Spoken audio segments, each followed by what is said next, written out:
চোখে মুখে তৃপ্তির আভা ফুটে উঠল মানুষটির মুখশ্রীতে। পুনরায় ঝুঁকে গেল বেগম জানের পানে, নাকের ডোকায় আলতো করে ঠোঁট ছুঁয়ে দিল, হাসলো মিষ্টি করে। কিন্তু ঘুমন্ত অবুঝ পাখিটি এসবের কিছুই টের পেল না। মিস করে গেল অনুভূতিময় এই মুহূর্ত। রবির কিরণে আলোকিত ধরনী, মৃদু হাওয়ার পরশ মেখে চলেছে দেহে, আবেশে সিক্ত হচ্ছে মন।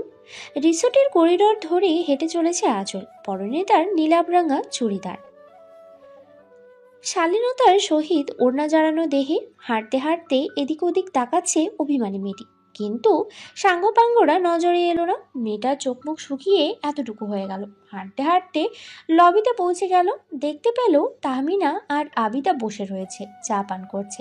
আঁচল ওদের কাছে গেল। আসসালামু আলাইকুম লেডিস। না, চায়ের কাপে চুমুক দিয়ে মিষ্টি করে হাসলেন আবিদা। ওয়ালাইকুম আসসালাম। আসল মাঝে বসো। মিষ্টি হেসে আঁচল তাদের বিপরীত দিকে বেতের সোফায় বসলো। আবিদা জিজ্ঞেস করলেন, ঘুম কেমন হয়েছে মা? নতুন জায়গায় অসুবিধা হয়নি তো? ফুপি, কোনো অসুবিধা হয়নি। তোমাদের ঘুম ঠিকঠাক মতো হয়েছে তো? হ্যাঁ হয়েছে, কোনো অসুবিধা হয়নি। চাচি, জেরিন আপু, যিনি, ওদের দেখেছো? সেই কখন থেকে খুঁজে বেড়াচ্ছি, খুঁজেই পাচ্ছি না। আছে বোধহয় আশেপাশে, ভালো করে দেখো, খুঁজে পাবে। আচ্ছা। কথা খুঁজে না পেয়ে আঁচল অবশেষে প্রসঙ্গ বদল করলো।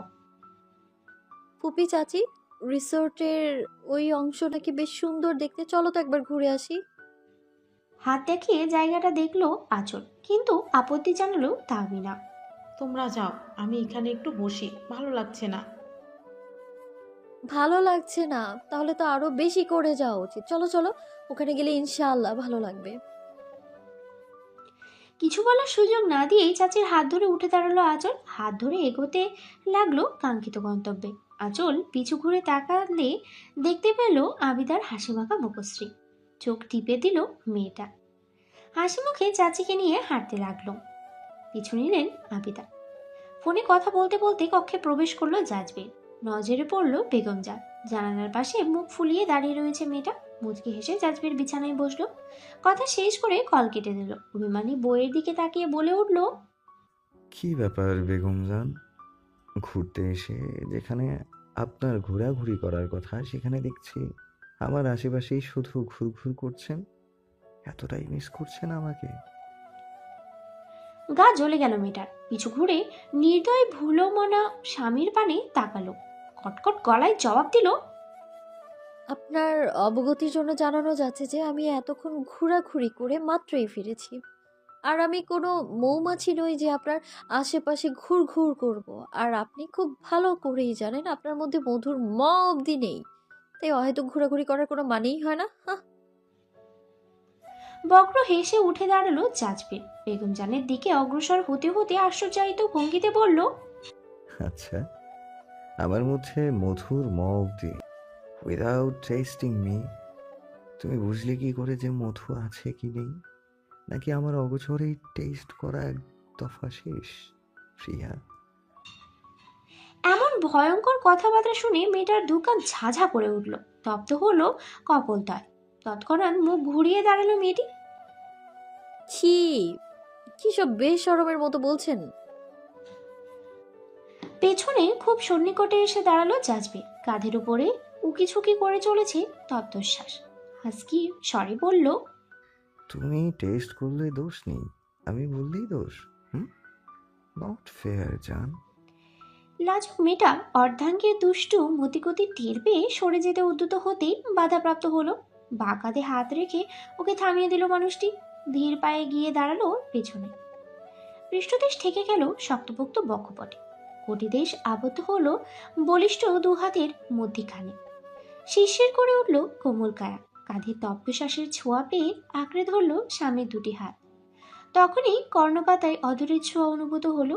নেশায় মাতম মানুষটি যেন আর একটু ঘনিষ্ঠ হবার প্রয়াস চালালো ঠিকই, তখনই বাধা। কাঁধে অদর স্পষ্ট করতেই বাহির হতে ডেকে উঠলেন আকরাম সাহেব। আচল মা, মাজননী কোথায় তুই? বাবার ডাক শুনে তৎক্ষণাৎ ছিটকে দুজনে দুই দিকে সরে গেল। চরমভাবে অপ্রস্তুত হয়ে পড়ল দুজনে। লাজিরাঙা মেয়েটি দ্রুত হস্তে চুল এবং ওড়না ঠিক করতে লাগলো।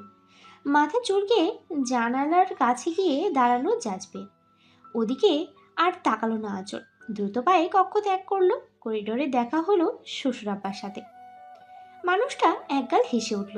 মেয়েরূপী বৌমার কাঁধ জড়িয়ে হাসি হাসি মুখ করে বললেন, আয় মা আয়, দেখ ওদিকে কি সুন্দর গাছ।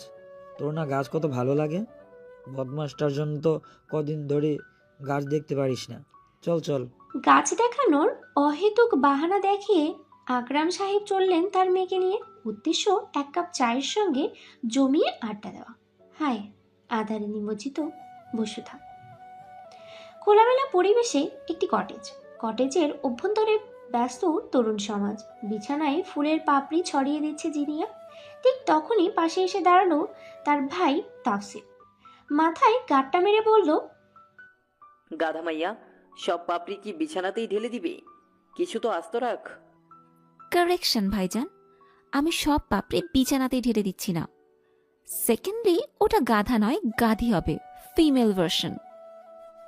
যাক, মেল হোক ফিমেল হোক, স্বীকার তো করলি তুই একটা গাধা কিংবা গাধি। ভাইয়া, মেজাজ বিগড়ে গেল জিনিয়ার। তাওসিফ দাঁত কেলিয়ে বলল, বইন আমার, বিছানায় এত পরিশ্রম করা বাদ দে। ভাই ভাবির আজকেই ফার্স্ট টাইম, সোহাগরাত না। এতগুলো মাসে আই মিন টু সে 1 বছরে সব বাসি ভাত হয়ে গেছে। এখন বিছানা নিয়ে ওইটা না থাইকা অন্যদিকে মন দে। বাসি ভাত নাকি টাটকা ভাত, তুমি কি করে জানলে? জানি জানি, এই তাওসিফ সব জানে। কি করে? পার্সোনাল মোমেন্টে উকি ঝুঁকি মেরে? ক্ষিপ্ত হলো মশাই। বোনকে মারার জন্য ধাওয়া করতেই জিনিয়ার দাঁত কেলিয়ে উধাও। গিয়ে আশ্রয় নিল বড় ভাইয়ের পিছনে। তাওসিফ ওদিকে আর না গিয়ে একাকি বকবক করতে লাগলো। বলদি মাইয়া, ভাইয়ের আজ অ্যানিভার্সারি, এখনো বুঝি বীর ভাইয়া বিবাহিত ব্যাচেলর ভার্জিন ট্যাগ নিয়ে ঘুরছে। ছাগলি কোথাকার, এইটাও বোঝে না। ভাই আমগো কি বলদ? 50,000-এর শোধ নিশ্চয়ই প্রথম দিনই নিছে। একাকি হেসে গেল বেচারা তাওসিফ। জানতেও পারল না তার শ্রদ্ধেয় ভাইজান সত্যি এখন অবধি বিবাহিত ব্যাচেলর। হায়। ঘন আধারে ঘনীভূত বসন্তধারা। বাতায়ন গলিয়ে মৃদু হাওয়া প্রবেশ করছে কক্ষে। আকর্ষণীয় রূপে সজ্জিত আঁচলের হাত ধরে টেনে নিয়ে চলেছে জিনিয়া। জিনি, এই জিনি, আমাকে এভাবে টানা হেঁচড়া করে কোথায় নিয়ে যাচ্ছ? ওইদিকে কি? ধৈর্য ধরুন ভাবি সাহেবা, সব প্রশ্নের উত্তর পেয়ে যাবেন। দরজা উন্মুক্ত করে অন্ধকার কক্ষে প্রবেশ করলো দুজনে। প্রথমে প্রবেশ করেই ভাবির হাতটা আস্তে করে ছেড়ে দিল জিনিয়া। অন্ধকারে তলিয়ে গেল ভীতু মেয়েটা। কম্পিত চিত্তে ডাকতে লাগলো, জিনি, এই জিনি, তুমি কোথায়? এখানে আছো তুমি? জিনি। কোনো সারা শব্দ নেই। ভীত মেয়েটার অন্তরাত্মা কেঁপে উঠল। শুকনো ঢোক গিলে এদিক ওদিকে তাকাতে লাগলো। হঠাৎই বোম তড়িৎ বেগে মেয়েটা দেয়ালে সেটে গেল। ঠিক তখনই আলোকিত হলো পুরো কক্ষ। চরম আশ্চর্যায়িত হলো মেয়েরও যাচল। ভুলে গেল প্রতিক্রিয়া ব্যক্ত করতে। এসব কি দেখছে সে? পুরো কক্ষ আকর্ষণীয় রূপে সজ্জিত। ফুলের অসংখ্য পাপড়ি ছড়িয়ে পথ তৈরি করা হয়েছে, যা পৌঁছেছে বিছানা অবধি। শুভ্র বিছানা চাদরের মধ্যিখানে গোলাপের পাপড়ি ছড়িয়ে হার্ট শেপ অঙ্কন করা। শুভ্ররাঙা দুটো বালিশের দেহে এলিয়ে রয়েছে লাল আবরণে আবৃত ছোট দুটি কুশন। বর্গাকৃতি বেডের চার প্রান্ত হতে বিছানার আচ্ছাদন করে রাখা ফিনফিনে শুভ্ররাঙা কাপড়ে। রুমের দেয়াল ঘেঁষে ঘেঁষে মেঝের 3 দিকে রাখা বেশ কিছু ফ্লেমলেস ক্যান্ডেল। কিছু লাল রাঙা লাভ শেপের বেলুন ছড়িয়ে ছিটিয়ে রয়েছে রুমের আনাচে কানাচে। সুগন্ধি মোমবাতি সুবাসে মাতাল করা পরিবেশ। দুটো বড় ফ্লোর ল্যাম্প এবং ডিম লাইটের কৃত্রিম আলোয় মোহনীয় রূপ ধারণ করেছে কক্ষটি। আঁচল মুগ্ধ নয়নে সবটুকু অবলোচন করল। দেখলো পরিবারের সদস্যরা কেমন হাসি মুখে ফিটফাট হয়ে সুন্দর পোশাকে দাঁড়িয়ে রয়েছে। মানে এই সব কিছু পূর্ব পরিকল্পিত। সবাই পরিকল্পনা করেই এসব করেছে। তাই তো দিনভর তরুণ সদস্যরা কেমন গায়েব ছিল। কেউ ওকে বিবাহবার্ষিকীর শুভেচ্ছা অবধি জানায়নি, কেননা তাদের পরিকল্পনা ছিল ভিন্ন কিছু। ওর জন্য যে জমকালো আকর্ষণীয় এক চমক অপেক্ষা করছিল। হ্যাপি ফার্স্ট অ্যানিভার্সারি ভাবি। দেবর ননদরা শুভেচ্ছা জানালো। বড়রা মাথায় হাত বুলিয়ে দোয়া করলো। এসবের ভিড়ে আঁচলের আঁখি যারা খুঁজে চলেছে কাঙ্ক্ষিত মানুষটিকে, কিন্তু সে যে অনুপস্থিত। কোথায় রয়েছে মানুষটি? সে কি এসব সম্পর্কে অবগত নয়? আঁচল যখন ভাবটায় লিপ্ত তখনই ওর পাশে এসে দাঁড়ালো লাবণ্য, কানে কানে ফিসফিসিয়ে বলল, বেলকনিতে অপেক্ষায় রয়েছে সে। বেস্ট অফ লাক ভাবিজান। আজকের এই স্মরণীয় রাত আরো বেশি সুন্দর, আকর্ষণীয়, স্মরণীয় হয়ে উঠুক। লাজেরাঙা মেয়েটিকে বিদায় জানিয়ে একে একে সকলে প্রস্থান করলো। বিচ্যুতিবিহীন বাহিনী তো ইশারা ইঙ্গিতে দুষ্টুমি করতে ভুলল না। প্যান্টের পকেটে 2 হাত গলিয়ে বেলকুনিতে দাঁড়িয়ে সুঠাম দেখি মানো, দৃষ্টি নিবদ্ধ চন্দ্রিমায়। গুটিসুটি পায়ে পাশে এসে দাঁড়ালো প্রিয়দর্শিনী। দুজনেই কিছুটা সময় ধরে তাকিয়ে রইল চন্দ্রিমার পানে। সেটাই দৃষ্টি নিবদ্ধ করে মানুষটি নীরবতা ভেঙে বলতে উঠল, সৃষ্টিকর্তা প্রদত্ত সবচেয়ে পবিত্র, সুন্দরতম, মধুরতম সম্পর্কের মধ্যে স্বামী স্ত্রীর সম্পর্ক অন্যতম। স্রষ্টা কতটা সুন্দর করে তৈরি করেছেন এই পবিত্র মাধুরতা মিশ্রিত সম্পর্কটি। আজকের এই স্মরণীয় সুন্দর রাত্রে প্রথম বিবাহ বার্ষিকীর অজস্র ভালোবাসা এবং শুভেচ্ছা গ্রহণ করুন বেগম জান। পাশ ফিরে একে অপরের দিকে তাকালো দুজনে। অপলক চাহনিতে চন্দ্রের দুদিতে তাকিয়ে রইল একে অপরের পানে। অপরূপা প্রাণপ্রিয়ার দেহে চড়ানো সিল্কের সিঁদুররাঙা লাল শাড়ি, মায়াবী আখি যুগল অঙ্কিত কাজলের মোটা প্রলেপে, অধর রাঙানো রক্তজবার মতো টকটকে লাল রঙে, মসৃণ কেশ কার্ল করে বেলি ফুলের মালায় আবৃত, এনে রাখা বাঁকাতে। অপরদিকে জাজবিরের পরনে শুভ্ররাঙা ফিনফিনে পাতলা শার্টের অপরাহ্নের 3টে বোতাম উন্মুক্ত, দৃশ্যমান লোমহীন আকর্ষণীয় বক্ষপট, বরাবরের মতোই গুটিয়ে রাখা শার্টের 2 স্লিভ। হিমেল হাওয়ায় এলোমেলো কিছু কেশ ছড়িয়ে পড়েছে ললাটে। আকর্ষণীয় সুদর্শন এক মানবী বিমোহিত হলো মেয়েটি। তাকিয়ে রইল অপলক চোখে। ডুবে ডুবে গেল ওই বাদামি রাঙা আখি জোড়ার অতল গহ্বরে। সম্মুখে দাঁড়িয়ে থাকা মানবের একই হাত, নিজেকে হারিয়ে ফেলল মায়াময়ী নয়ন মায়াজালে। তুমি আমার হৃদয়ের মালকিন হয়ে গিয়েছো প্রিয়া। যেদিন আল্লাহর কালাম সাক্ষী রেখে তোমায় জীবন সঙ্গিনী রূপে আমার জীবনে জড়িয়ে নিয়েছিলাম, আমার হৃদয়ে তো তোমার ঠাঁই কয়েক মাস পূর্বে নয়, বরং বছর 3 পূর্বেই হয়ে গিয়েছিল। যেদিন এক বৃক্ষতলে প্রথমবারের মতন তোমার অবয়ব দেখেছিলাম, সেদিন আমার কর্ণকুহরে ঝংকার সৃষ্টি করেছিল 3টি শব্দ। হ্যাঁ, স্রেফ 3টি শব্দ, আমি আছি তো। তুমি সেদিনই অজান্তে আমার হৃদ কুঠিরে জায়গা করে নিয়েছিলে। হৃদ কুঠিরের মূল্যবান স্থানে তুমি সেদিনও ছিলে, আজও আছো, আমরণ থাকবে প্রিয়া। এই ছোট্ট মায়াবী মুখখানি যে আমার বড্ড প্রিয়।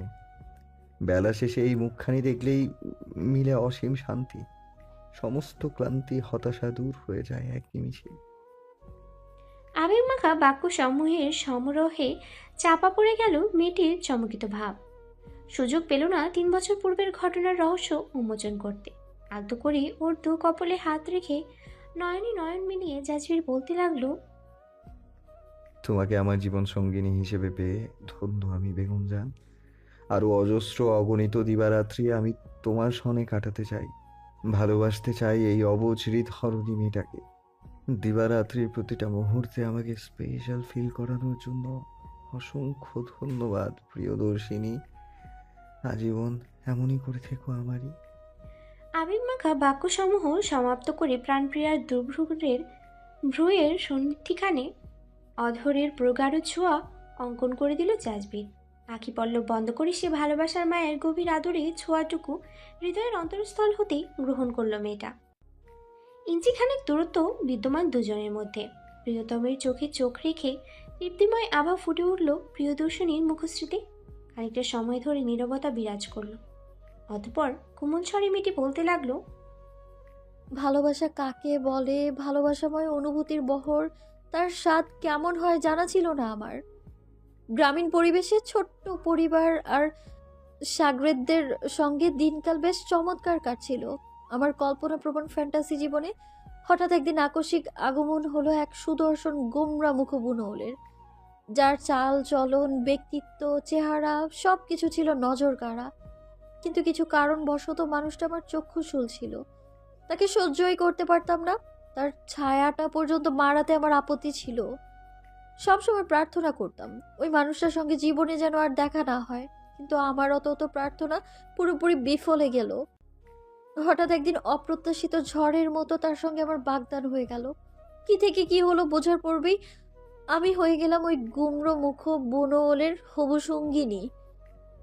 চেনা শহরে আবারও আমার আগমন, কিন্তু এবার সঙ্গী রূপে পরিবারের সদস্যরা ছিল না, ছিল স্বল্প চেনা জানা কিছু মানুষ যারা কিনা আমার ভবিষ্যৎ পরিবারের সদস্য। আর সেই গুমড়ো মুখ মানুষটা শহুরে জীবনে দিনের পর দিন কাটতে লাগলো। নতুন রূপে চিনতে লাগলাম ওই মানুষটাকে, তার আচার আচরণ ব্যক্তিত্বের ভিন্ন রূপে কখন যে বিমোহিত হলাম টেরও পেলাম না। কিন্তু তাকদিরে যে ভিন্ন কিছু লেখা ছিল। সুন্দর ওই মুহূর্তে হঠাৎ দমকা হাওয়া এসে ভেঙে চুড়ে দিল সাজানো গোছানো সবটুকু। চরমভাবে ভুল বুঝলাম আমি ওই মানুষটাকে। আজ প্রথমবারের মতো আমি তার নিকট কৃতজ্ঞতা প্রকাশ করছি আমার জোরপূর্বক বিয়ে করার জন্য, চোখে আঙুল দিয়ে ভুলটুকু ভাঙিয়ে দেওয়ার জন্য। নয়নে নয়ন রেখে মেয়েটি দম নিল। মিষ্টি একটি হাসি উপহার দিয়ে বলে গেল, বীর সাহেব, আপনি আমার স্বপ্নে দেখা রাজপুত্র নন, বরং সময়ের সঙ্গে সঙ্গে আপনার আচার ব্যবহার মাধুর্যে হয়ে উঠেছেন আমার দেখা অন্যতম সেরা পুরুষ। হ্যাঁ বীর সাহেব, আজ আমি মেহরাজ আঁচল সজ্ঞানে সচ্ছায় স্বীকার করছি এই গুমরু মুখ বুনোহলকে পেয়ে ধন্য আমার ছোট্ট জীবন। আমরণ মহান রবের নিকট আমি শুকরিয়া আদায় করে যাব এই সুপুরুষটিকে আমার সঙ্গী রূপে পাঠানোর জন্য। আপনি কি জানেন বীর সাহেব, আপনি আমার স্বামী হয়ে ওঠার পূর্বে বন্ধু হয়েছেন আমার, দেহ ছুঁয়ে দেওয়ার পূর্বে মন ছুঁয়েছেন আমার।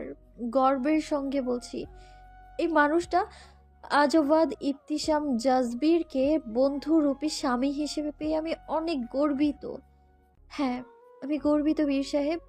একটা মেয়ের সবটুকু আহ্লাদ পাগলামো খুনসুটির মূল কেন্দ্র হয়ে থাকে তার সঙ্গী, জীবন সঙ্গী, স্বামী। আপনি সময়ের সঙ্গে সঙ্গে আমার প্রিয় বন্ধু হয়ে উঠেছেন। তাই তো বেলা শেষে আমার সবটুকু আহ্লাদ পাগলামো খুনসুটি শুধু আপনার নিকটে। এই যে আমার সামনে দাঁড়িয়ে সুদর্শন পুরুষ তার আদরে ভালোবাসে শিখতো আমার কোমল হৃদয়। জমিন হতে পা কিছুটা উঁচু করে স্বামীর দুই কাঁধে হাত রেখে ললাটে অধর ছুঁয়ে দিল আঁচল। বেশ অবাক হলো প্রিয়তম স্বামী। আপনি জানেন বীর সাহেব, আপনি আমার শক্তি অনুপ্রেরণার কত বড় একটা উৎস।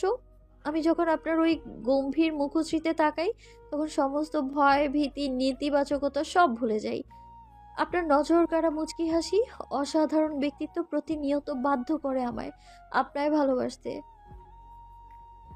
চমকিত জাজবিরকে আরো চমকে দিয়ে ওর কর্ণকুহরের নিকটে অধর রাখলো মেয়েটি। নিসাধারণ অধর দুটো হালকা নড়ে উঠল। কর্ণকুহরে পৌঁছালো। বীর সাহেব, আপনার অবুজ পাখি আদরের বেগম জান আপনাকে ভালোবাসে, হৃদয়ের অন্তঃস্থল থেকে খুব খুব ভালোবাসে। আপনাকে পেয়ে ধন্য এই ছোট্ট জীবন। আর বলা হলো না মেয়েটি শক্তপোক্ত দুটো হাতের বাঁধনে পিষে গেল এক প্রকার। মিশে রইল চওড়া বক্ষপটে।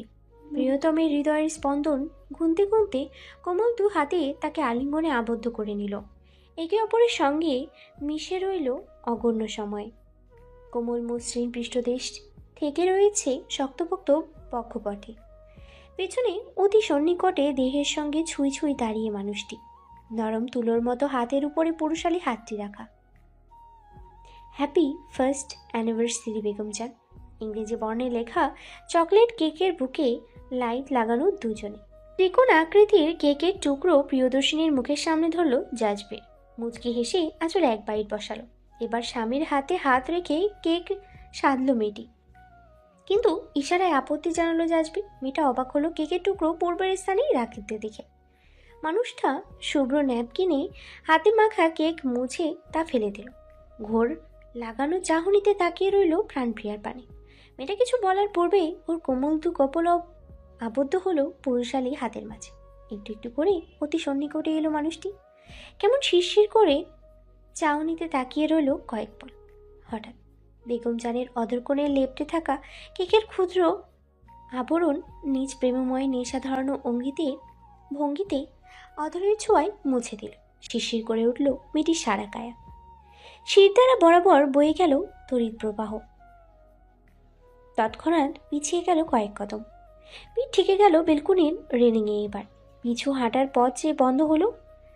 মোহবিষ্ট প্রিয়তম তার প্রিয়সীর পানি অপলক তাকিয়ে থেকে ধীর গতিতে সন্নিকটে এলো, দাঁড়ালো মুখোমুখি তার কাছে। চন্দ্রিমার মোহনীয় দ্রুতি আচ্ছাদিত মুখ পানে তাকিয়ে রইল অপলক চাহনিতে। কানের নিম্নস্থান গলিয়ে ডান হাতটি পৌঁছে গেল চুলের ভাঁজে। একটু একটু করে মুখখানি পিছনে নিয়ে হেলিয়ে গেল। রেলিং হতে কিছুটা পেছনে হেলে পড়ল মেয়েটির মায়াভরা মুখশ্রী। চোখের তারায় স্পষ্টভাবে দৃশ্যমান হলো কোমল টান টান চওড়াযুক্ত গলদেশ। মুহূর্তের মধ্যেই সেটাই অধরের অবিরাম অনবরত আদর ছোঁয়ায় কম্পিত হলো ছোট্ট কায়া। ডান হাতে খামচে ধরল স্বামীর পৃষ্ঠদেশ, বাম হাতে আঁকড়ে ধরল মসৃণ কেশে একাংশ। চক্ষু বন্ধ করে কতটা সময় ধরে ওভাবেই অতিবাহিত হলো। অধরের স্পর্শের পাশাপাশি গলদেশ ঘাড়ে ছোট ছোট করে দন্তের ছোঁয়াও অনুভব হলো। গুঙিয়ে উঠল মেয়েটি অস্ফুট স্বরে। মানুষটি অল্প স্বরে গেলেও নয়নে নয়ন মিলিত হলো। সিক্ত আঁখি জোড়ায় অপলক তাকিয়ে রইল জাজবে।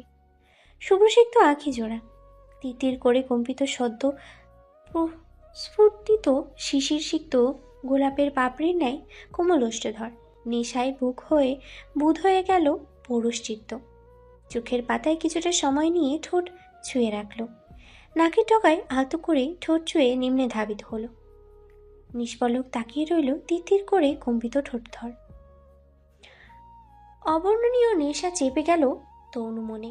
নিজেকে আর সামাল দেওয়ার ব্যর্থ প্রয়াস চালালো না। উন্মাদনের মতো মানুষটি আলতো করে অধরে একটি পার অধর ছুঁয়ে দিল। তড়িৎ আঁখি পল্লব মেলে থাকালো মেয়েটি। হৃদস্পন্দনের গতিবেগ অতি বেশ দ্রুত। লালিমায় আচ্ছাদিত নরম কোমল কপোলদ্বয়। লালিমা মাখা সেই দু কপলে হাত রেখে মানুষটি প্রগাঢ় রূপে অধর সন্ধির মধ্যে অগ্রসর হলো।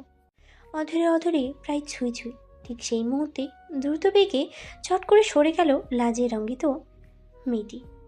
দ্রুত পায়ে সেটা হতে সরে গেল, প্রবেশ করলো কক্ষে। পেছনে রয়ে গেল মারাত্মক নেশায় আসক্ত বেসামাল প্রিয়তম। ফুলে সজ্জিত বিছানার পাশে দাঁড়িয়ে ঘন শ্বাস পড়ছে মেয়েটির। বুকে হাত রেখে ক্রমবর্ধমান হৃদস্পন্দন অনুভব করে চলেছে। বুঝে এসেছে মায়াবী আঁখি চুকল চকিতে চমকালো। আঁখি পল্লব মেলে তাকালো মেয়েটি। শাড়ির অনাবৃত অংশ ভেদ করে উদরে ছোঁয়া পেল অর্ধাঙ্গের। সেথায় চাপ প্রয়োগ করে নিজের সঙ্গে একদম মিশিয়ে নিল মানুষটি। মুখ গুজে দিল দ্বিগুল কালো কেশের মাঝে। ওভাবেই ডান হাতে খুলে ফেলল কেশে আবৃত বেলি ফুলের মালা। ঝরঝর করে পিঠে ছড়িয়ে পড়ল কেশ রাশি। আঁখি পড়ল বন্ধ করে প্রিয়দর্শিনীর কেশের সুবাস ঘ্রাণেন দিয়ে টেনে নিতে লাগলো মানুষটি। হতে লাগলো আরো বেশি মাতাল বেসামাল। ডান হাতে বেগম জানের পিঠের উপরে হতে কেশ রাশি সরিয়ে অনাবৃত করল পৃষ্ঠদেশ। কেশ রাশি হতে মুখ নিম্ন দিকে ধাবিত করতে লাগলো নিঃস্বার্থ মানব। থাকলো পৃষ্ঠদেশে এসে সেথায় অধরের বেশি কিছু ছোঁয়া এঁকে দিতে লাগলো। আবেশে মাতো মেয়েটি খামচে ধরল উদরে রাখা অর্ধাঙ্গের হাড়টি। চট করে ওকে নিজের দিকে ঘুরিয়ে দাঁড় করালো জাজবে। স্বল্প মোহনীয় আলোয় দুজোড়া আঁখি মিলিত হলো, ডুবে গেল একে অপরের নয়নের অতল গহ্বরে। প্রাণপ্রিয়ার কপলে ডান হাত গলিত দিল মানুষটি। বৃদ্ধাঙ্গুল ছুঁয়ে ছুঁয়ে হালকা কৃত্রিম রক্তমুক্ত করল ওষ্ঠধর। অতঃপর অধরে অধর হলো সন্ধি। চক্ষু বন্ধ করে উন্মাদনার মতো মানুষটি তার বেগম জানের অধর সুধা পান করতে লাগলো দৃঢ় আলিঙ্গনবদ্ধে। কোমল দুটো হাতে স্বামীর পৃষ্ঠদেশ কাঞ্চে ধরে তাকে সাথ দিল তার প্রিয়দর্শিনী। বদ্ধ আঁখি পল্লব গড়িয়ে পড়ল সুখময় অনুভূতির অশ্রুকণা। শুভ্ররাঙা বালিশে আলতো করে প্রাণপ্রিয়াকে শুয়ে দিল বেসামাল মানব। নিজে শুলো পাশেই, খুব সন্নিকটে। মোহনীয় অল্প আলোয় প্রিয়সীর লাজে রাঙা কপোলদ্বয় দৃষ্টির অগোচর হলো না। দু কপলে নাকের ডগায় আলতোভাবে ওষ্ঠ ছুঁয়ে দিল মানুষটি। প্রাণকাড়া স্বরে ফিসফিসিয়ে শুধালো, ভয় পাচ্ছ বেগম জান? বদ্ধ আঁখি পল্লবে লাজেরাঙা মেয়েটি আলতো করে একটিবার মাথা নাড়ল। ওর কর্ণকুহরে নিকটে মুখ ঠেকল জাজবেরে। তপ্ত শ্বাস আছড়ে দিয়ে অনুমতি সূচক শুধালো, তবে কি আমার ভালোবাসার অগণিত রঙে তোমাকে রাঙানোর অনুমতি পেতে পারি বেগম জান? প্রতিশ্রুতি দিচ্ছি, কষ্ট দেব না, শুধু ভালোবাসবো। আমার রঙে রাঙাবো তোমায়। আজকের এই মোহনীয় স্মরণীয় রজনীতে বিলীন হব শুধু তোমাতে। লাজে রাঙা মেয়েটি মুখ ফুটে কিছুটা বলতে পারল না, শুধু খামচে ধরল স্বামীর বাহু, বুঝিয়ে দিল তার নীরব সম্মতি। তৃপ্তিকর হাসি রেখা ফুটে উঠল মানুষটির অধর কোণে, কর্ণপাতায় অধর ছুঁয়ে দিল আলতোভাবে। স্মরণীয় মোহনীয় এই রাত্রি কাটল সম্পূর্ণ ভিন্ন রূপে। চেনা মানুষটির অচেনা গভীর ছোঁয়ায় বহুবার কম্পিত হলো মিটির কোমল কায়া। সুখ যন্ত্রণায় অনুভূতির বহরে অশ্রুকণা গড়িয়ে পড়ল নেত্রকোণ গড়িয়ে। নিজ অস্তিত্বে আজ সম্পূর্ণরূপে প্রিয়তম স্বামীকে অনুভব করল মেয়েটা। নির্ঘুম কাটল ভালোবাসাময় এক দীর্ঘ রজনী। দিবাকরের মিঠি রোদে দেহে মাখিয়ে বেলকুনিতে বেতের সোফায় বসে রয়েছে জাজবেল। উড়ুর উপরে বসে থাকা আদুরে বেগম জান বেড়াল ছানার ন্যায় বলিষ্ঠ বক্ষপিঠে মিশে রয়েছে। পেছনতে শক্তপোক্ত দুই হাতে ওকে আবদ্ধ করে রয়েছে মানুষটি। মুখ বুজে রেখেছে অল্প স্বল্প সিক্ত দীঘল কেশে। মিঠি রোদে দেহে মেখে নিতে নিতে অতিবাহিত হলো অনেকটা সময়। এমন সময় নীরবতা ভেঙে গেল। চোখ বন্ধ করে স্বামীর দুই হাতের উপরে হাত রেখে বসে থাকা মেয়েটি অস্ফুট আদুরে স্বরেই ডাকলো, বীর সাহেব। হুম। কেশে মুখ গুজে রেখে ক্ষীণস্বরে জবাব দিল। তার বলিষ্ঠ বক্ষে দেহে ভর সম্পূর্ণ ছেড়ে দিল মেয়েটা। বলল, আপনি আমায় 3 বছর আগে থেকে চেনেন কি করে? আমি তো তখন আপনাকে চিনতাম না, কখনো দেখিও নি। তাহলে আপনি কি করে? দেখিনি তো আমিও, শুধু শুনেছি। মিষ্টি মায়াময় এই কোকিল কণ্ঠীর মধুর স্বর শুনেছি। আমি আছি তো। ছোট্ট ছোট্ট 3টে মধুরতম শব্দ আমার হৃদয়ের বদ্ধদ্বারে কড়া নাড়ল, খুলতে বাধ্য করল বেশ পুরনো জং ধরা বদ্ধদ্বার। চমকালো মেয়েটা। আঁকি পল্লব মেলে তাকালো, হালকা পিছু করে স্বামীর পানে তাকালো। নয়নে মিলিত হলো নয়ন। কোমল স্বরটা আবদার জানিয়ে বসলো, আমি পুরোটা শুনতে ইচ্ছুক বীর সাহেব। অধরে ছোট্ট স্পর্শ অঙ্কন করে মৃদু হাসল জাজবে। স্মৃতিচরণ করে ফিরে গেল সেদিন সেই মধুর লগ্ন। ঝলমলে রোদ্দুর, রোদের ছোঁয়ায় চিকচিক করছে স্বর্ণের দুল। আঁকি যুগল যেন তাতে ঝলসে যাচ্ছে। নয়নের খিলখিল হাসির কলরব ও বিমোহিত হয়ে গেছে মানুষটি। নিজের অজান্তেই 1 পা 2 পা করে এগিয়ে চলেছে নাম না জানা রমণীর পানে, যার হাসির সুমধুর ধ্বনি হৃদয়ে তোলপাড় সৃষ্টি করেছে। তার মুখশ্রী না জানি কতটা হৃদয়কাড়া হবে। রেশমি চুরির রিনিঝিনি শব্দ আজ যেন এ মানবীর শ্রবণ ইন্দ্রিয়ের কোনো মোহনীয় সুরের মূর্ছনা তুলছে। অজানা টানে রমণীর পানে এগিয়ে চলেছে সে। দৃষ্টিগোচর হচ্ছে শুধুমাত্র রমণীর পৃষ্ঠদেশ। মুখশ্রী দেখার জন্য এতখানি উতলা হয়ে পড়েছে কেন সে জানা নেই তার। সে শুধু এগিয়ে চলেছে, খুব কাছে চলে এসেছে সে। এই তো আর মাত্র কয়েক কদম দূরেই দাঁড়িয়ে সেই কাঙ্ক্ষিত রমণী। দেখা মিলবে তার মুখশ্রীর। এমনই সময় কর্ণকুহরে পৌঁছালো সুমিষ্ট কণ্ঠস্বর, আমি আছি তো। থমকে গেল জাজবির। পথযুগল থেমে গেল বেশ আগে। অন্য কোনো শব্দ যেন শ্রবণেন্দ্রিয়ে আর পৌঁছালোই না। সুরধ্বনির ন্যায় তার শ্রবণেন্দ্রিয়ে একটা বাক্যই ভেসে আসছে, আমি আছি তো। ঘোরে রাচ্ছাদিত হয়ে পড়ল মানুষটি। যখন ঘোর থেকে বেরিয়ে এলো তখন সে একাকী দাঁড়িয়ে, সম্মুখে কেউ নেই। ছটফট করে আশেপাশে চোখ বুলিয়ে নিল সে, কিন্তু কেউ নেই। যেন ধোঁয়াশায় মিলিয়ে গেল সে। ধোঁয়াশায় হতবিম্ব মোহেরও যাচক বলে গেল প্রিয়তম। সঞ্জীবনী হসপিটালের কাজে বছর 3 আগে মধুপুর গিয়েছিলাম। তপ্ত রৌদ্রময় দুপুরে সেদিন ফোন স্ক্রল করতে করতে গাছতলায় এসে দাঁড়িয়েছিলাম। তখনই কর্ণকুহরে পৌঁছালো সুমধুর ধ্বনি, আমি আছি তো। হ্যাঁ বেগম জান, তুমি সেই থেকে ছিলে আমার হৃৎকুঠিরে, আজও আছো। ইনশাল্লাহ মৃত্যু থাকবে। তোমার হাতে হাত রেখে, কাঁধে মাথা রেখে বৃদ্ধা হব আমরা। ছেলে মেয়ে নাতি নাতনি ইনশাল্লাহ সবাইকে দেখবো, আমাদের কাহিনী শোনাবো। মায়াবী আঁখি যুগল ছলছল করে উঠল। অধর কোণে ফুটে উঠল তৃপ্তির হাসি। এই একটি মানুষ ওকে এতটা ভালোবাসে। কেউ কাউকে কি করে হৃদয়ের সবটুকু দিয়ে এতটা ভালোবাসতে পারে? ভালোবাসতে বাসতে কখনো কি ক্লান্ত হয় না? হাসি পেল নিজ ভাবনায়। ইতিপূর্বে ভালোবেসে কেউ কখনো ক্লান্ত হয়েছে কি? হয়নি তো। পরম আবেশে মেয়েটা মুখ লুকালো প্রিয়তমের কাঁধে, দু হাতে কুটিদেশ আলিঙ্গন করলো। ওর চুলের ভাঁজে অধেরের ছোঁয়া এঁকে দিয়ে মানুষটি কর্ণকুহরে মুখ ঠেকালো, ফিসফিসিয়ে বলল, ভালোবাসি বেগম জান। আহা, কি সুমধুর হৃদয় ছুঁয়ে যাওয়া সম্মোহনী বাক্য। হৃদয়ের সর্বত্র জড়িয়ে গেল। রং বেরঙ্গের প্রজাপতি উড়ে বেড়াতে লাগলো হৃদিগন্তে। রিসোর্টের সৌন্দর্যে বিমুগ্ন তরুণ সদস্যরা সকলে মিলে লবিতে আড্ডা দিচ্ছিল বেতের সোফায় বসে। হঠাৎ ফোন কল এলো জিনিয়ার। হাসি ঠাট্টার মধ্যে কল আসায় কিছুটা অপ্রস্তুত হলো মেয়েটা। মোবাইল হাতে নিয়ে কলার নাম দেখে যথেষ্ট বিচলিত হলো। ঘাম ছুটে গেল এক প্রকার। কোনো মতে মেকি হেসে বলল, এক্সকিউজ মি, আমার এক ফ্রেন্ড কল করেছে, আমি কলটা অ্যাটেন্ড করে আসছি। দ্রুত পায়ে মোবাইলটা হাতে সেথা হতে প্রস্থান করলো জিনিয়া। এদিকে এক পলক তাকিয়ে সকলে গল্প করতে ব্যস্ত হয়ে পড়ল। ফোনে কারোর সাথে অতি জরুরি কথোপকথনে লিপ্ত জিনিয়া মৃদু স্বরে সতর্কতার সহিত কথা বলছে। কিছুটা দূর হতে এই দৃশ্য দেখে যথেষ্ট অবাক হলো আঁচল। সেই পথ ধরে সাঙ্গপাঙ্গদের সাথে নাস্তা নিয়ে যাচ্ছিল। হঠাৎ এই দৃশ্য চোখে পড়ল। যিনি এভাবে চুপি চুপি কার সাথে কথা বলছে? আঁচল ওদিকে একবার অগ্রসর হতে গিয়েও হলো না। হাতে থাকা নাস্তার ট্রে থমকে দিল ওকে।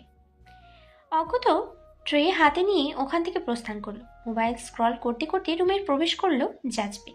হাতে সময় কম, বিকেলে রওনা হবে সকলেই। আদরিনী বধূর খোঁজে রুমে এলো মানুষটি। অবাক হলো আঁচলকে না দেখে। রুমে এক নজর চোখ বুলিয়ে, মেয়েটা গেল কোথায়? এই সকাল থেকে কেমন পালাই পালাই করে বেড়াচ্ছে।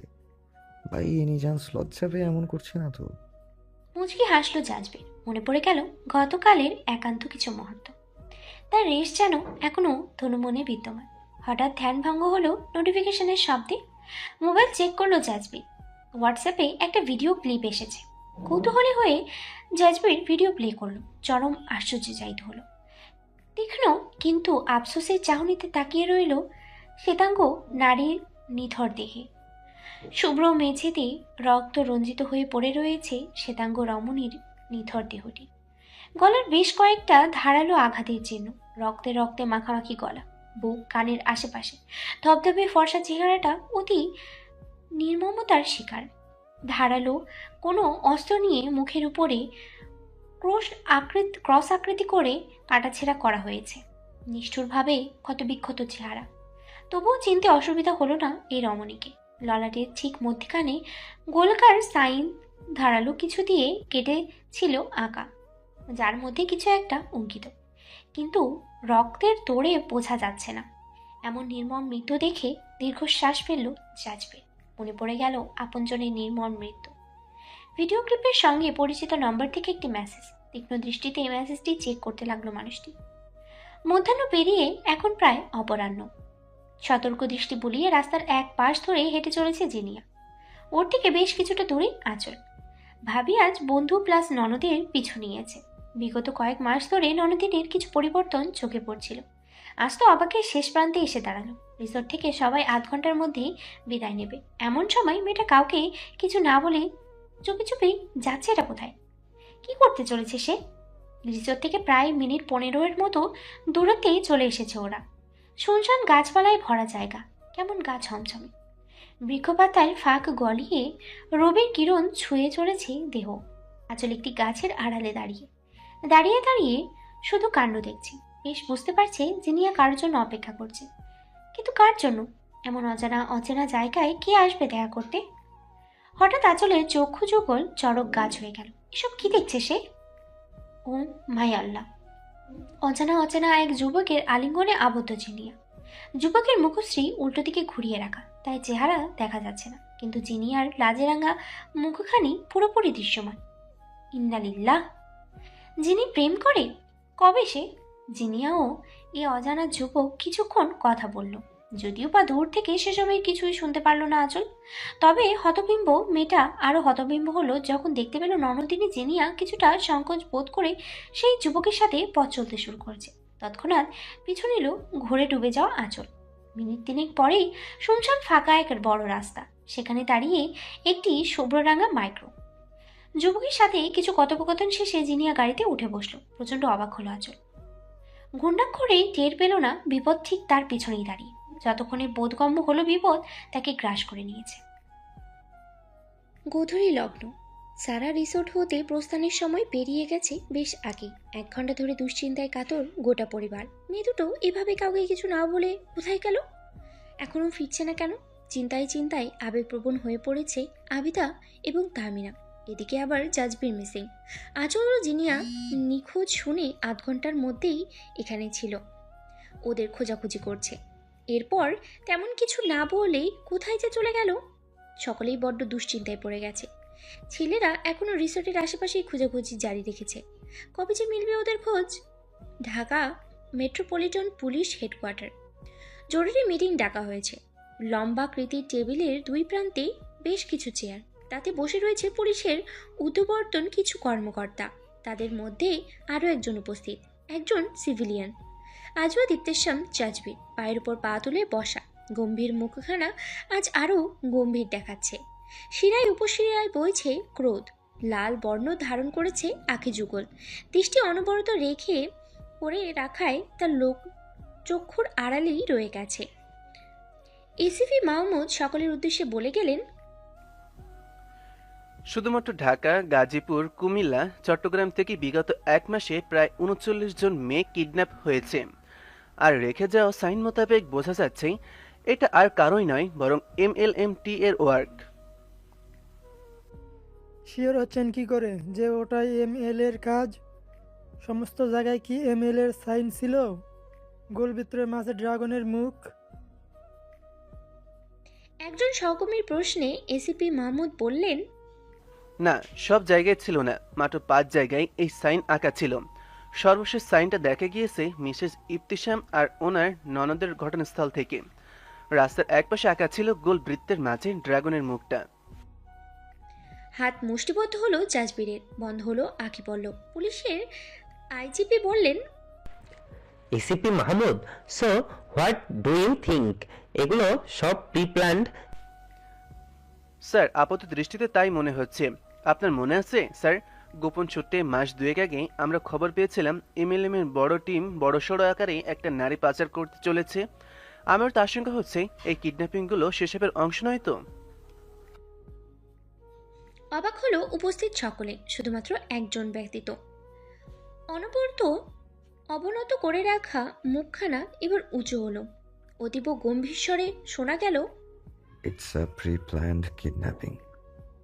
ওদেরকে পাচার করার সুযোগ রয়েছে ML এর লোকেরা। হোয়াট? আপনি কি করে জানলেন? বিস্ময় প্রকাশ করলেন এসিপি মাহমুদ। পকেট হতে মোবাইল বের করে একটা মেসেজ ওপেন করলো জাজবির। মোবাইলটা টেবিলের উপরে অগ্রভাগে বাড়িয়ে দিলেন। একজন পুলিশ মোবাইলটা হাতে নিয়ে আইজিপির হাতে দিল। মেসেজ পড়ে যথেষ্ট অবাক হলেন IGP. What is this mister Ibtisam? আপনাকে থ্রেট দেওয়া হয়েছে? জি স্যার, ঠান্ডা হুমকি যাকে বলে। But they forgot that I am Azwad Ibtisam Jazbir. আমার সহধর্মিনী বোনের সাথে সাথে এই নিরীহ মেয়েগুলোকে ইনশাআল্লাহ উদ্ধার করব। প্রফেশনাল এনিমিটি যখন ওরা পার্সোনাল করতে চাইছে, সো লেট ইট বি। একজন আম আদমি MLM কে টেক্কা দিতে চাইছেন? টেক্কা দেওয়ার শখ আমার কোনো কালেই ছিল না, আজও নেই। I just love to hunt like a cruel hunter. রক্ত হিম করা কণ্ঠস্বরে কম বেশি কম্পিত হলো উপস্থিত সকলে। এতদিনে বোঝা হয়ে গেছে এ ব্যক্তি যে সে কোনো সিভিলিয়ান নয়, সামথিং এক্সট্রাঅর্ডিনারি। ইয়েস, স্বল্প আলোচিত নোংরা অপরিচ্ছন্ন গোদামঘর, হাত পা বাঁধা মোটা দড়ির বাঁধনে, হাত দুটো পেছনে মুড়ে বেঁধে রাখা। দড়ির শক্ত বাঁধনে চামড়া লাল বর্ণ ধারণ করেছে। অর্ধ অচেতন হয়ে মাটিতে পড়ে রয়েছে এলোমেলো এক রমণী। মুখের উপরে একগুচ্ছ কেশ আচ্ছাদিত। সেচ জলে সিক্ত দেহের সর্বত্র। অস্ফুট স্বরে ঠোঁট নড়ছে, কিছু বলতে চাচ্ছে বোধ হয়। হাত পা নাড়ানোর জন্য বিন্দুমাত্র বল পাচ্ছে না। পড়ে রয়েছে সম্পূর্ণ বলহীন হয়ে। তার থেকে কয়েক কদম দূরেই পড়ে রয়েছে আরেকটা নারী। এছাড়াও এখানে শীর্ণকায় অবস্থায় মেঝের যেখানে সেখানে পড়ে রয়েছে অসংখ্য কিশোর কিশোরী, সবারই করুণ দশা, আধারে আবৃত ধরণী। শুনশান রাস্তায় এসে থামলো পরপর দুইটি শুভ্ররাঙা গাড়ি। প্রথম গাড়ির দ্বার খুলে বেরিয়ে এলো জাজবির এবং দ্বিতীয় গাড়ি হতে দেহরক্ষীরা। মোবাইলের ফ্ল্যাশ লাইট এবং টর্চ লাইটের আলোয় অন্ধকার ভাব অনেকটাই কেটে গিয়েছে। ঘটনাস্থলের এদিকে ওদিকে বাজ পাখির নজরে খোঁজাখুঁজি করে চলেছে জাজবির এবং সঙ্গীরা, কিন্তু কিছুই নজর অবধি যাচ্ছে না। হঠাৎ ব্যস্ত জাজবিরের সামনে কেউ একজন স্ক্রিন ভেঙে যাওয়ার মোবাইল ধরল। অবাক হলো জাজবির সম্মুখে থাকা মানবকে দেখে। এখানে যে অপ্রত্যাশিত সে মানব, কালো শার্ট প্যান্ট পরিহিত সুদর্শন মানব। ইউহান চোখের ইশারায় মোবাইলটা নিতে বলল। চুপচাপ বেগম জামিনের ভাগ্যা মোবাইলটি হাতে নিল জাজবির। যা ভেবেছিলাম ঠিক তাই। আমি তো বলেছিলাম মিস্টার ইফতিসাম, আমার টিম অলরেডি এখানে খোঁজদার সার্চ করছে। এই ভাঙা মোবাইল ব্যতীত আর কিছুই পাওয়া যায়নি, তবুও আপনি নিজে খুঁজতে চলে এলেন। ইয়া, পুলিশের উপর ভরসা নেই বুঝি? না নেই। যেই পুলিশ বছরের পর বছর ধরে এমএলএর পিছনে পড়ে থেকেও তার একটা লোমও বাঁকা করতে পারেনি, তাদের উপর কি করে বিশ্বাস করব? কি করে? Cool down mister Iftisam, cool down. Mister Yuhan, I am telling you, এই মুহূর্তে আমার মন মেজাজ কিছুই ঠিক নেই। মাথায় খুনের নেশা চেপেছে। তাই এটাই ভালো হবে যে আপনি এখান থেকে চলে যান, নইলে। নইলে কি আমারে মেরে দিবেন? জাজবির কিছু বলার পূর্বেই এক নারী কণ্ঠ বাধা দিল।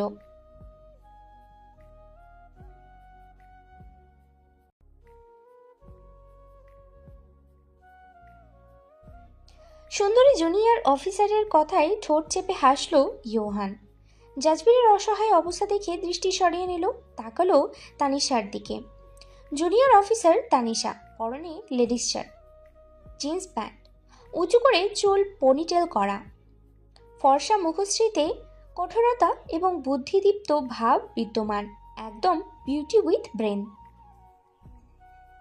ও তানিশা, আমি জানি তো ইফতিসাম মশাইয়ের মুড ভালো নেই, তাই তো ওনার মাইন্ড ডাইভার্ট করার সামান্য চেষ্টা করছিলাম।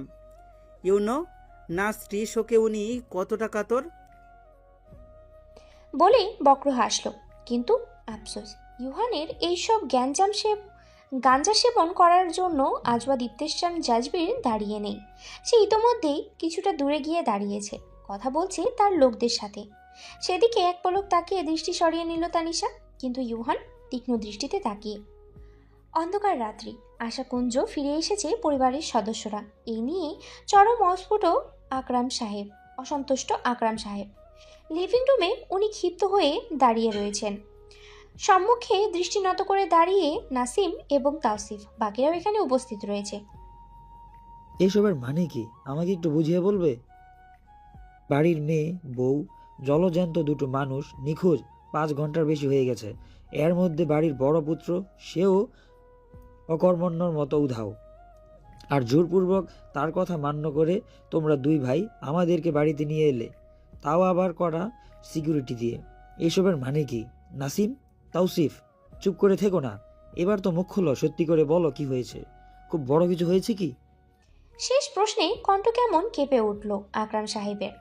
নাসিমের মতো নেত্রকোণ সিক্ত হয়ে গেল। তাওসিফ ভেজা কণ্ঠে দৃষ্টি নত রেখেই জবাব দিল, চাচু একটু শান্ত হও, এত উত্তেজিত হলে শরীর খারাপ করবে। করবে না। তোমার কিন্তু কথা ঘোরানোর চেষ্টা করতে চাইছো, ভুলেও তা করো না। সত্যি করে বলো আচল মা, জিনি ওদের কি হয়েছে? কোথায় ওরা? আবিদা শাড়ির আঁচলে মুখ লুকিয়ে কেঁদে উঠলেন। সেদিকে অসহায় চাহনিতে তাকালেন আকরাম সাহেব। বোনটার কষ্ট আর দেখা যাচ্ছে না যে। কোথায় রয়েছে তার 2টি মা? ঠিকঠাক আছে তো? আল্লাহ ওদের সহায় হন। লাবণ্য স্বামীকে অনুরোধের সহিত বলল, নাসিম, চুপ করে আছো কেন? কিছু তো বলো। বীর ভাইয়া তোমাকে কিছু বলেছেন? আঁচল, জিনি, ওরা কোথায়? জানলে আমাদের বলো। তুমি কি দেখতে পাচ্ছ না সবাই কতটা ভয় পেয়ে গেছে, দুশ্চিন্তা করছে? তাহলে চুপ করে আছো কেন? কিছু তো বলো।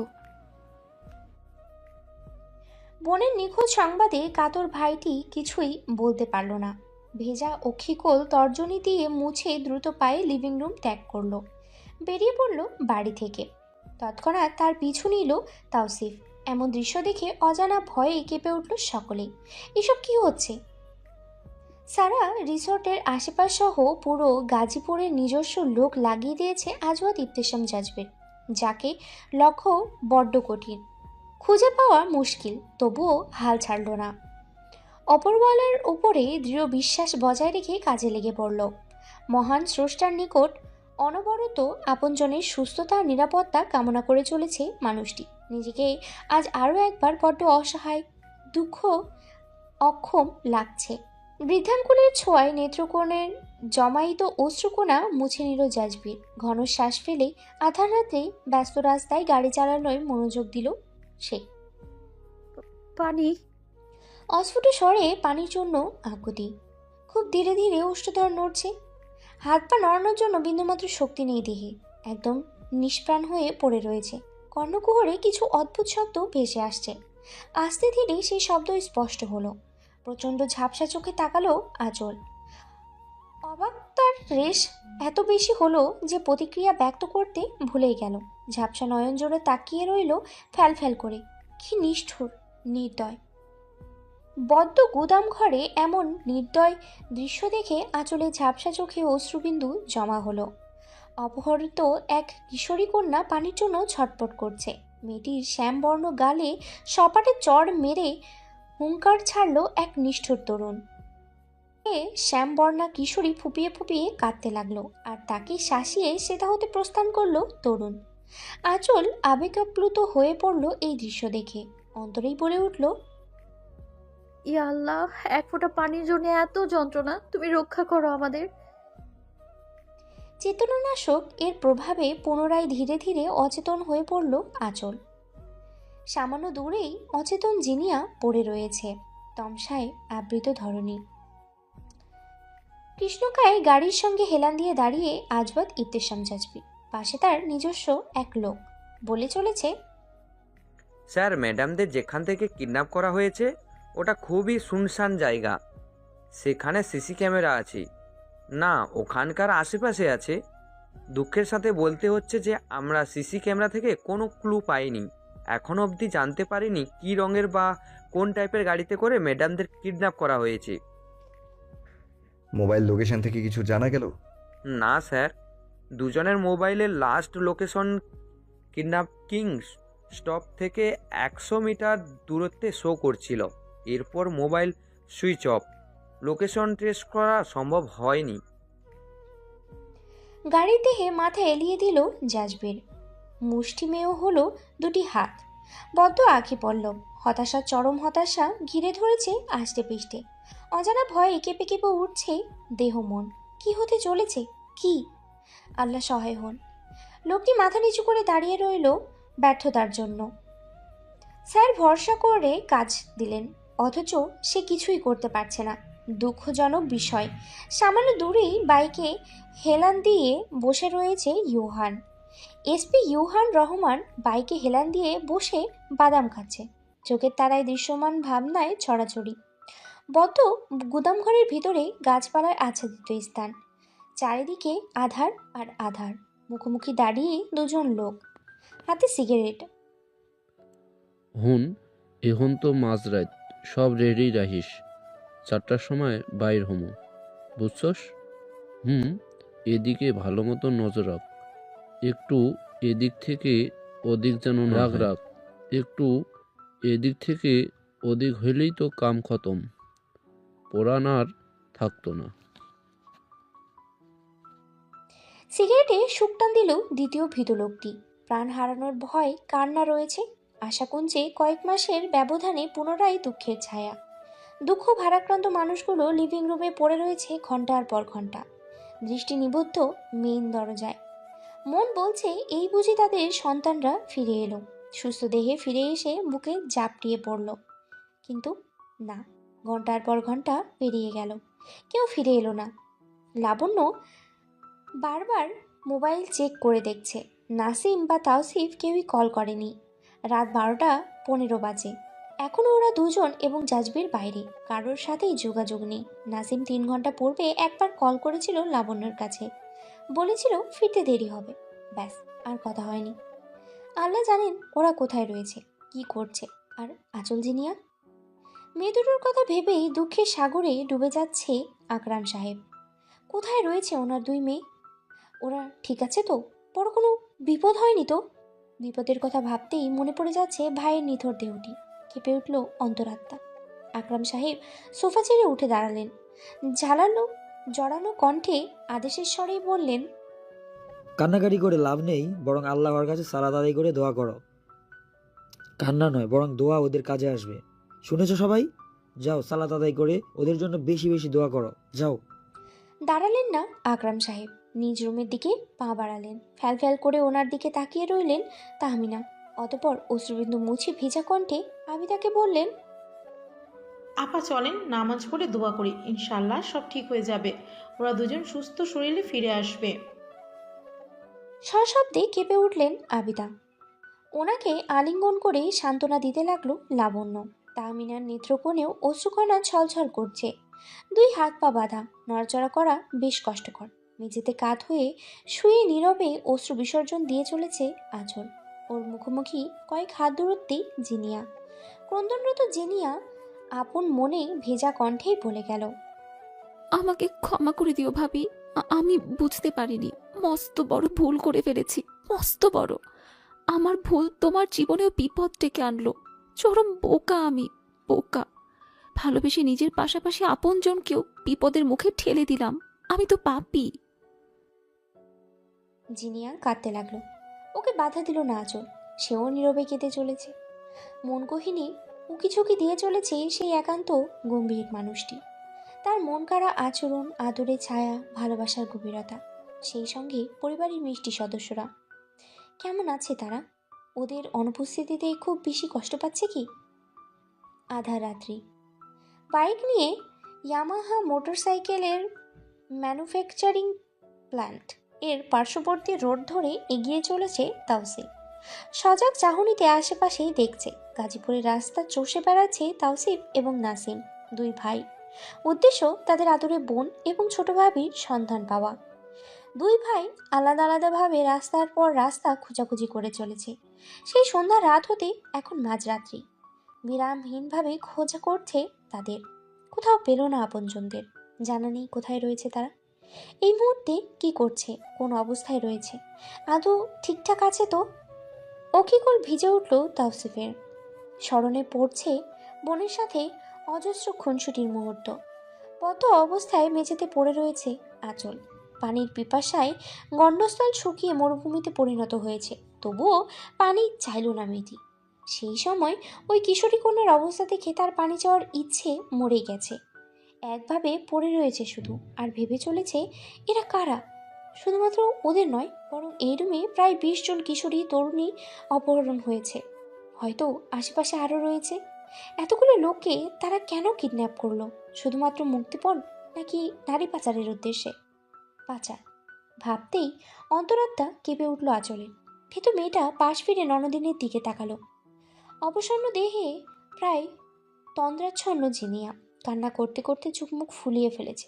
বড্ড মায়া হলো আঁচলে, কিন্তু কিছুই করার নেই। চেতনা ফেরার পর থেকে এই নিয়ে কম তো চেষ্টা করলো না, কিন্তু প্রতিবারই ব্যর্থ হলো হাত পায়ের বাঁধন খুলতে। কতটা শক্ত করে বেঁধে রাখা হয়েছে। সাধারণ এক কন্যা হয়ে এমন বিপজ্জনক পরিস্থিতি কি করে সামাল দেবে জানা নেই মেহরোজ আঁচলের।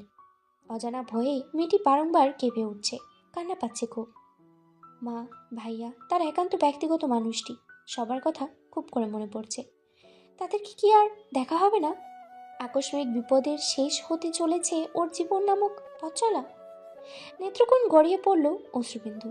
ঠিক তখনই পদ্ম গুদাম ঘরে প্রবেশ করলো 3 জন। যারা সজাগ ছিল সকলে ভয়ে আড়ষ্ট হয়ে গেল। আঁচল দুর্বল কণ্ঠে কিছু বলতে যাচ্ছিল, কিন্তু চরম আশ্চর্যায়িত হয়ে থেমে গেল। এসব কি করছে ওরা? 3 জনের হাতে সিরিজ আর ইঞ্জেকশন। সিরিজ থেকে ইঞ্জেকশনে কিছু তরল পদার্থ ভরে নিল ওরা। মেয়েগুলো কিছু বুঝে ওঠার আগেই ওদের হাতে ইঞ্জেকশন পুশ করতে লাগলো। অজ্ঞাত নিষ্ঠুর মানুষগুলো। আঁচল সশব্দে প্রতিবাদ করে উঠল। এই কে আপনারা? এইসব কি করছেন? এগুলো কিসের ইনজেকশন? কি দিচ্ছেন আমাদের? এই চেঁচামেচিতে জিনিয়ার তন্দ্রা কেটে গেল। আরও কয়েকটা মেয়ে তড়িৎ চোখ মেলে তাকালো। সকলেই অবাক, কিন্তু তাদের দিকে বিন্দুমাত্র ভ্রুক্ষেপ না করেই মানুষগুলো তাদের কর্ম চালিয়ে গেল। চেঁচামেচি প্রতিবাদ করেও লাভ হলো না। জোরপূর্বক আঁচলের হাতে ইঞ্জেকশন পুশ করে দিল একজন। রক্ত বেরিয়ে এলো পুশ করা স্থান হতে। আঁচল চিৎকার করতে গিয়েও ব্যর্থ হলো। শরীরের সমস্ত শক্তি এক মুহূর্তেই গায়েব। আস্তে ধীরে চোখের পাতায় আধার নেমে এলো। স্বল্প সময়ের ব্যবধানে অচেতন হয়ে পড়ল একে একে উপস্থিত 20 নারী। সফলতার হাসি ফুটে উঠল নিষ্ঠুর মানুষগুলোর অধর কোণে। ভোরের আলো ফুটে উঠেছে বসুধায়। ঢাকা সিলেট বাইপাস সড়কে পুলিশের চেকপোস্ট। একের পর এক গাড়ি থামিয়ে চেক করে চলেছে পুলিশের সদস্যরা। প্রায় 6টি গাড়ি, পেছনে একটি বড় ট্রাক। ট্রাক চালক পুলিশ পাহারা দেখে ঘাবড়ে গেল, যদিও বা তার চেহারায় কিছুটি পরিলক্ষিত হলো না। সে চুপচাপ স্বাভাবিক থাকার অভিনয় চালিয়ে গেল। আস্তে আস্তে দূর পাল্লায় বাস মালবাহী ট্রাক চেক করে সেই ট্রাকের সিরিয়াল এলো। শ্বাসরোধ করে বসে রইল চালক। একজন পুলিশ এসে শুধালো, মালপত্র টেক্সটাইলের। চালকের ইশারা পেয়ে তার পাশে বসে থাকা সঙ্গী ট্রাক থেকে নেমে এলো। পিছু নিল সেই পুলিশ। আরেকজন পুলিশ সঙ্গ দিতে চাইলে প্রথম পুলিশটি আরেক গাড়ি চেক করে দেখতে বলল। হ্যাঁ সূচক মাথা নাড়িয়ে সরে গেল পুলিশ। ট্রাক আরোহীর পিছু পিছু ট্রাকের পিছন দিকে গেল পুলিশটি। ট্রাকের পিছন দিকে খুলে দেয়া হলো। ভেতরে উঠে পড়ল পুলিশ। টর্চ লাইটের আলোয় দেখতে পেল টেক্সটাইলের মালপত্র। হাত নাড়িয়ে চেক করে দেখতে লাগলো মালপত্র। মিনিট 15 পূর্বেই চোখের তারায় দৃশ্যমান হলো অচেতন আঁচল। মালপত্রের আড়ালে লুকায়িত রমণী। আঁচল একা নয়, প্রতিটি মালপত্রের আড়ালে লুকায়িত অপহরণকৃত নারীরা। চমকে পিছু ঘুরে ট্রাক আরোহীর দিকে তাকালো পুলিশটি। ক্ষণিকের মধ্যেই তাদের অবাক চাহনি মিলিত হলো। অতঃপর বক্র হাসি রেখা ফুটে উঠল পুলিশের অধর কোণে। সেই হাসি সংক্রমিত হয়ে ছড়িয়ে পড়ল ট্রাক আরোহীর অধরে। আস্তে করে ট্রাক থেকে নেমে এলো পুলিশ। সঙ্গী পুলিশের উদ্দেশ্যে বলল, গ্রিন সিগন্যাল পেয়ে ট্রাকটি যেতে দেয়া হলো। এক বেঈমান পুলিশের সহায়তায় সকলের সামনে দিয়ে ভোরের আলোয় প্রস্থান করলো 25 জন অপহরণকৃত নারী বহনকারী ট্রাক। সেই মুহূর্তে ঢাকা ময়মনসিংহ রোডে খোঁজাখুঁজিতে ব্যস্ত আজওয়াদ ইবতেসাম জাজবে। জানতেও পারল না তার আপনজনেরা কতটা দূরে হারিয়ে গেল। আদৌ কি কখনো দেখা মিলবে তাদের, নাকি চিরতরে হারিয়ে যাবে সহধর্মিনী আর ছোট্ট বোনটি? কড়া ডোজের চেতনানাশকের প্রভাবে অচেতন আঁচল এবং জিনিয়া পাশাপাশি খুব কাছেই দুজনে মেঝেতে পড়ে রয়েছে, এলোমেলো কেশ, বস্ত্র। হঠাৎ কোনো এক অদ্ভুত শব্দ কর্ণকুহরে পৌঁছালো। মৃদু নড়ে চড়ে উঠল আঁচল। আস্তে ধীরে আঁকিপল্লব মেলে তাকালো। সবটাই ঝাপসা, ঘোলা দেখছে। হঠাৎ থমকে গেল চড়মারার শব্দে। ঝাপসা নয়ন জোড়া আস্তে ধীরে স্পষ্ট করে উঠল। চোখের সামনে এলোমেলো এক তরুণী এলোপাথারি মার খাচ্ছে। অবিরাম চর আর বিশ্রী গালাগালি শুনে আঁচলের কর্ণদয় যেন উত্তপ্ত হয়ে উঠল। নেত্রকোণ গড়িয়ে পড়তে লাগলো বিন্দু বিন্দু অশ্রু। মারধর করে মেয়েটাকে লোকটা ধাক্কা দিয়ে মেঝেতে ফেলে দিল। লুটিয়ে পড়ল মেয়েটা। গুটিসুটি মেরে হু হু করে কাঁদতে লাগলো। এমন করুণ দশা দেখে আঁচলের অন্তঃস্থল কম্পিত হতে লাগলো। খুব ইচ্ছে করছিল মেয়েটিকে একটিবার সান্ত্বনা দেওয়ার, কিন্তু আফসোস, হাত পা বাঁধা। ইচ্ছে সত্ত্বেও ব্যর্থ হলো সে। শুধু নীরবে অশ্রু বিসর্জন দিয়ে গেল। রাত্রি পেরিয়ে দিপা এলো। ঢাকা, গাজীপুর, দেশের বড়সড় জায়গাগুলোতে এক প্রকার চিরুনি তল্লাশি চলছে। নড়ে চড়ে উঠেছে গোটা আইনি প্রশাসন। একজন দুজন নয়, পুরো 50 জন কিশোরী ও তরুণী অপহরণ হয়েছে। কোথাও তাদের খোঁজ মিলছে না, যেন রাতারাতি তারা অদৃশ্য হয়ে গিয়েছে। পুলিশের সঙ্গে বাংলাদেশ সেনাবাহিনী এবং গোয়েন্দা সংস্থাও যোগ করেছে। সকলে একত্রিত হয়ে খোঁজাখুঁজি চালিয়ে যাচ্ছে। দেশের সীমান্ত এলাকা, নৌ রুট, সড়কপথ, রেলপথ সব জায়গায় অ্যালার্ট জারি করা হয়েছে। আজওয়াদ ইবতেসাম জাজবির এবং তার দলবল নিজস্ব পন্থা অবলম্বন করে খোঁজাখুঁজি করে চলেছে, কিন্তু কোথাও কোনো ক্লু নেই। চারিদিকে শুধু ধোঁয়াশা আর ধোঁয়াশা। কি করে মিলবে প্রিয়দর্শিনী এবং জিনির খবর, জানা নেই মানুষটির। সে শুধু উম্মাদের ন্যায় যত্রতত্র খোঁজাখুঁজি করে চলেছে। নির্ঘুম ভোজহীন রাত কেটেছে সে একটি, আরও কত নির্ঘুম রাত কাটতে চলেছে জানা নেই কারোর। আশাকুঞ্জ আজ স্তম্ভিত নীরব। ডাইনিং টেবিলের উপরে খাবার সাজিয়ে রাখা, কেউ ছুঁয়েও দেখেনি। সকলেই নিজ নিজ কক্ষে, কেউ কান্না করছে, কেউ বা সালাতে আল্লাহর কাছে দোয়া করছে, কেউ বা শোকে কাতর হয়ে চুপসি মেরে বসে আছে। কারোরই মন মেজাজ ভালো নেই। ওদিকে মধুপুরে আঁচলের নিখোঁজ সংবাদ এখনো জানানো হয়নি, গোপন রাখা হয়েছে। শাহেদা, সাজিদ, আজাদ সাহেব কিছুই জানেন না এই বিষয়ে, অজ্ঞ ওনারা। তাহমিনা জায়নামাজে বসে মোনাজাতে দোয়া করছিলেন, অশ্রু বিসর্জন দিচ্ছিলেন। তখনই ছুটে রুমে এলো লাবণ্য। ঘন শ্বাস পড়ছে মেয়েটার। মামি। অধৈর্য হয়ে দাঁড়িয়ে রইল লাবণ্য। অপেক্ষা শেষে মোনাজাত সমাপ্ত করলেন তাহমিনা। জায়নামাজ গোছাতে গোছাতেই আনমনা হয়েই শুধালেন, কি হয়েছে, এভাবে ছুটে এলে কেন? মামি, আন্টি, শাহেদা আন্টি কল করেছিলেন, আঁচলের সাথে কথা বলতে চাইছেন। তো তুমি কি বললে? এড়িয়ে যাওয়ার চেষ্টা করেছিলাম, কিন্তু হচ্ছে না। উনি কান্না শুরু করে দিলেন। গত রাতে নাকি আঁচলকে নিয়ে দুঃস্বপ্ন দেখেছেন। ভয় হচ্ছে ওনার। আঁচলের সাথে কথা না বলা অবধি শান্তি মিলবে না। উনি জোরাজোরি করে চলছেন। এবার আমি কি করব? মায়ের মন তো ঠিক টের পেয়ে যায়। জানি না এখন কি করবে। আল্লাহ সহায় হন। দয়া করে মেয়ে দুটোকে দেখে রাখু। হাত তুলে প্রার্থনা করলেন তাহমিনা। এদিকে লাবণ্য নিজেও আবেগপ্রবণ হয়ে পড়ল। কি এক কষ্টকর পরিস্থিতি, সহ্য করা যাচ্ছে না যে। আঁচলের কাঁধে মাথা রেখে চোখ বন্ধ করে রয়েছে জিনিয়া। আর আঁচল, সে পুরো কক্ষে চোখ বুলিয়ে নিচ্ছে। নতুন জায়গা, বড়সড় একটি কক্ষ। কোনো বাংলো হতে পারে। আগের মতো গুদাম ঘর নয়, বেশ পরিষ্কার পরিচ্ছন্ন কক্ষ। জানালায় স্পষ্ট স্বচ্ছ খোলা। মেঝেতে শুভ্ররাঙা টাইলস, রোদে ছুঁয়ে যাচ্ছে কায়া। বদ্ধ কক্ষের দ্বার। এখানে ওরা মোট 15 জন রয়েছে। সকলের হাত পাই বাঁধা, শিকল দিয়ে ওদের হাত পা বাঁধা।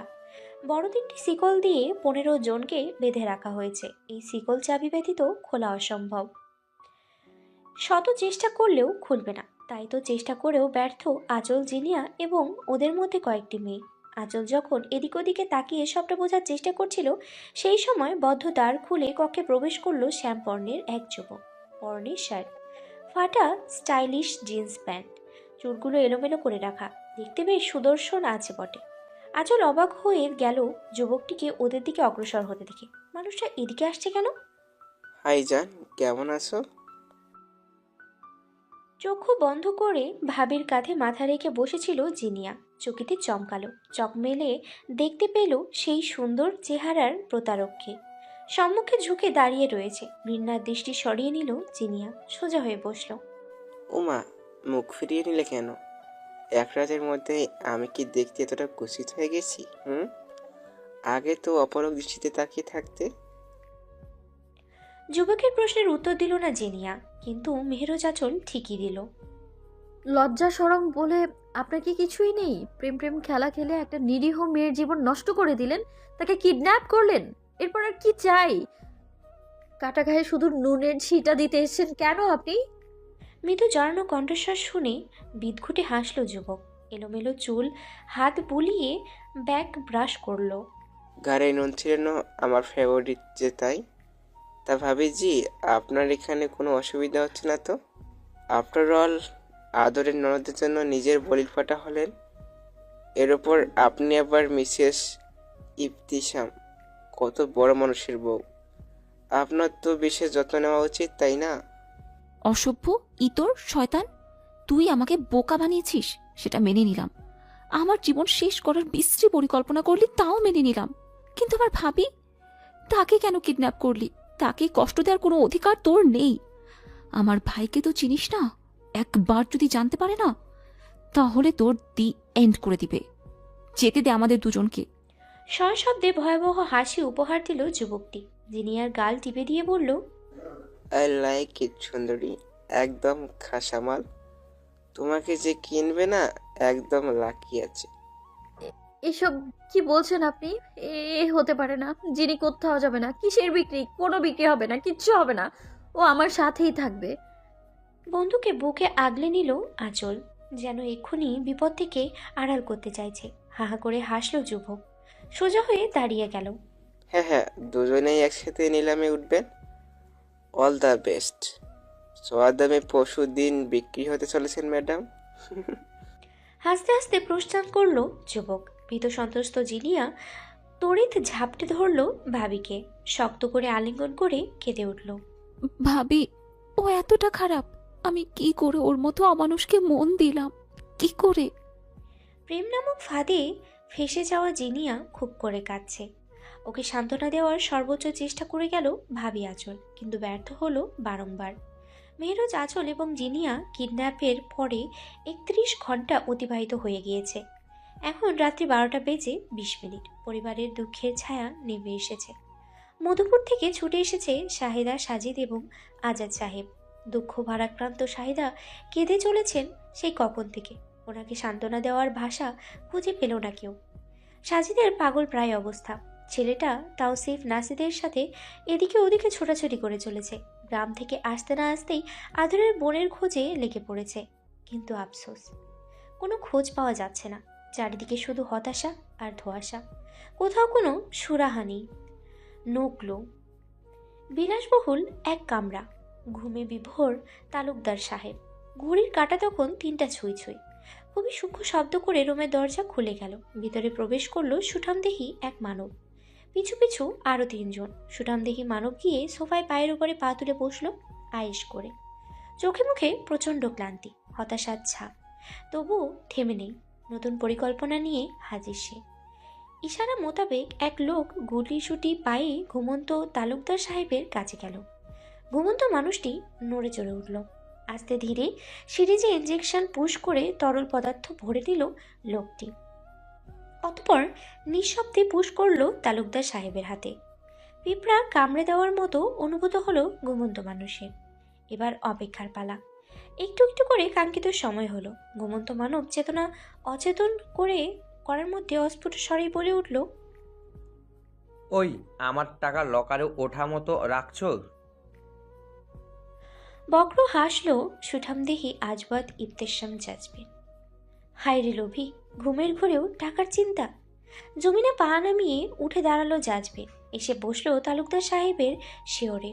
আস্তে করেই ডাকলো, আমার টাকা লকারে ঠিক মতো রাখছোস?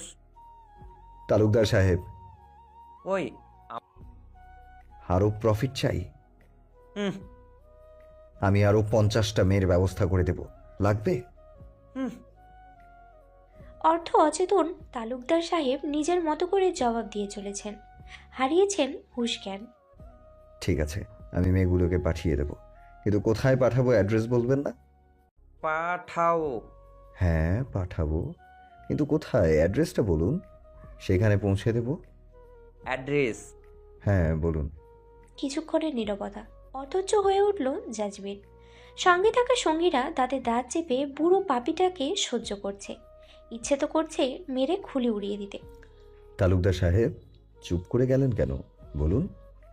কিছু বললেন না তালুকদার সাহেব। তরল পদার্থের প্রভাব কেটে গেছে, ঘুমিয়ে পড়েছেন উনি। তা বোধগম্য হতেই ক্ষিপ্ত হলো আজওয়াদ ইবতেসাম জাজবে। লাথি মেরে দিল অভিজাত খাটে। রক্তিম বর্ণ ধারণ করলো গৌরবর্ণের মুখশ্রী। শিরা উপশিরায় বইছে অসীম ক্রোধের বহন। বুড়োকে এই মুহূর্তে শেষ করে দিতে ইচ্ছে করছে। মন চাইছে সবকিছু তছনছ করে দিতে। পাতালের নিচ থেকে হলেও আপনজনকে উদ্ধার করার স্পৃহা জাগ্রত হলো তনু মনে। কোথায় পাবে তার প্রিয়া, প্রাণপ্রিয়া এবং আদরের বোনকে? তন্দ্রাচ্ছন্ন আঁচল এবং জিনিয়া পাশাপাশি একে অপরকে জাপটে ধরে তন্দ্রাচ্ছন্ন। খুব হঠাৎই সতর্কতার সহিত কক্ষের দরজা খুলে গেল। ধীর পায়ে প্রবেশ করলো অজানা এক আগন্তুক। তার চলন গতি এতটাই ধীর যে শব্দ অবধি হচ্ছে না। আগন্তুক তীক্ষ্ণ দৃষ্টিতে ঘুমন্ত সকলের দিকে এক পলক তাকালো। অতঃপর দৃষ্টি নিবদ্ধ হলো আঁচলের পানে। অদর কোণে হাসি রেখা ফুটিয়ে ওর দিকে অগ্রসর হলো। ঘুমের ঘোরে ক্ষীণ কণ্ঠস্বর শুনে ঘুম ভেঙে গেল আঁচলের। আস্তে ধীরে চোখ মেলে তাকালো। হঠাৎ আধারের মাঝে এক আগন্তুক দেখে চিৎকার করতে উদ্যত হলো। তৎক্ষণাৎ নিজের ঠোঁটের উপরে তর্জনী ঠেকিয়ে চুপ করতে ইশারা করলো আগন্তুক। আস্তে, চিৎকার করবেন না, আমি আপনাদের ক্ষতি করতে আসিনি। আপনি কে? কি করছেন এখানে? ম্যাডাম अभी बात करने का समय नहीं है বিপদ আসন্ন। বিপদ? হ্যাঁ খাতরা। কিসের বিপদ? আর আপনি বা কে? বললাম তো अभी बात करने का समय नहीं है मैं कौन हूँ ইচ্ছে ফারাক नहीं पड़ता জলদি চলুন উঠে পড়ুন। জিনিয়া এতক্ষণে উঠে পড়েছে, ঘুম ঘুম চোখে তাকিয়ে সবটা বোঝার চেষ্টা করছে। ভাবি, ইনি কে? জানি না জিনি, কিছুই তো বলছে না। অবশেষে মুখ খুললেন আগন্তুক। খুবই স্বল্প পরিসরে ওদের কিছু বললেন। চরম আশ্চর্যায়িত হলো দুজনে। চিকচিক করে উঠল আখি যুগল। মুক্তির সাহায্যে আসন্ন। অতঃপর সম্পূর্ণ অনাকাঙ্ক্ষিত ঘটনা ঘটল। আগন্তুক ব্যক্তির সহায়তার কক্ষে উপস্থিত 15 জন শিকল মুক্ত হলো। চাবি ছিল আগন্তুকের হাতে, সেই ওদের মুক্তি করল। বের হতে সহায়তা করলো সেই ভুতুড়ে বাংলো হতে। ঘুমের ওষুধ খেয়ে একদম অচেতন ছিল পাহারাদারগুলো। তাদের ফাঁকি দিয়ে ওরা অপহৃত 15 জন বাংলো হতে বের হতে সক্ষম হলো। মুক্ত হাওয়ায় এসে প্রাণ ভরে শ্বাস নিল মেহরোজ আঁচল এবং ননদিনী জিনিয়া। আহা, কি শান্তি! ভোরের আলো ফুটতে খানিকটা অপেক্ষা মাত্র। শান্তি শান্তি, কিন্তু আসলেই কি শান্তি, নাকি অপেক্ষারত বড়সড় বিপদ, নতুন কোনো ঝঞ্ঝাট?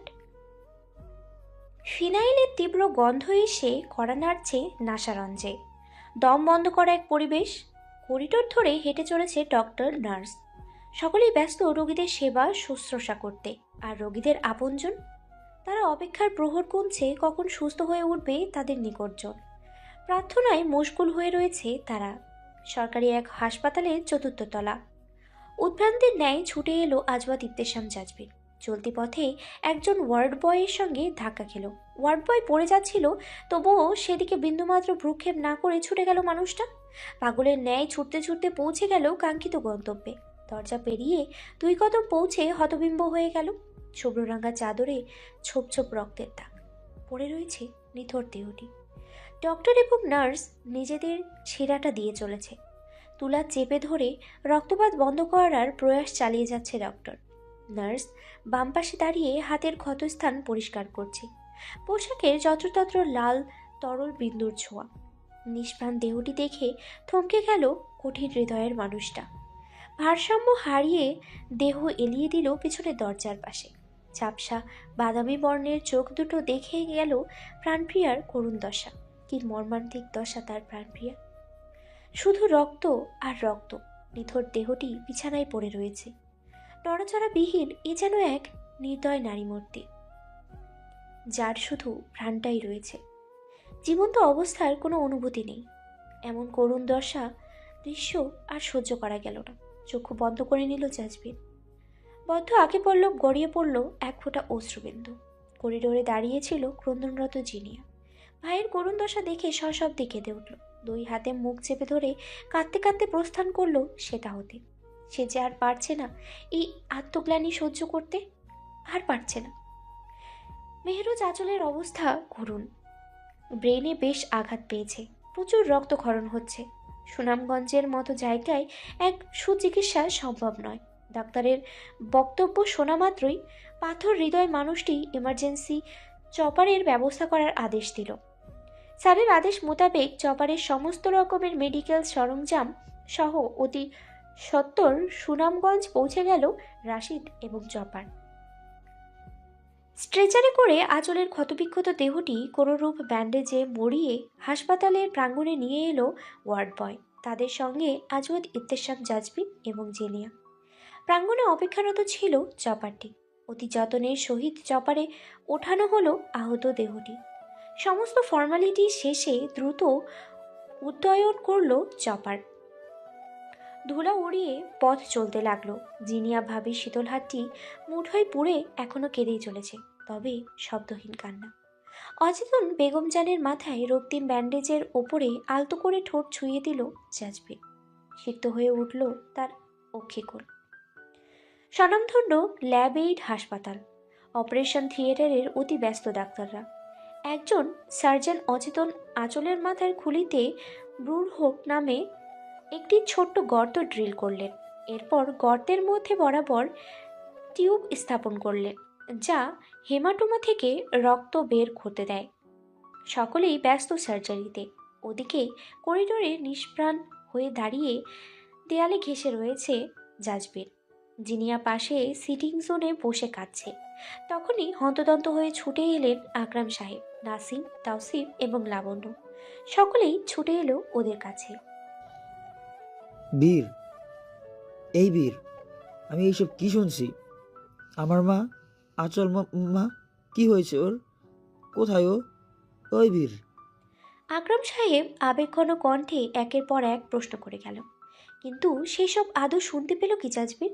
মানুষটা যে অন্তর হতে মরতে বসেছে, নিষ্পলক তাকিয়ে রয়েছে অপারেশন থিয়েটারের দরজায়।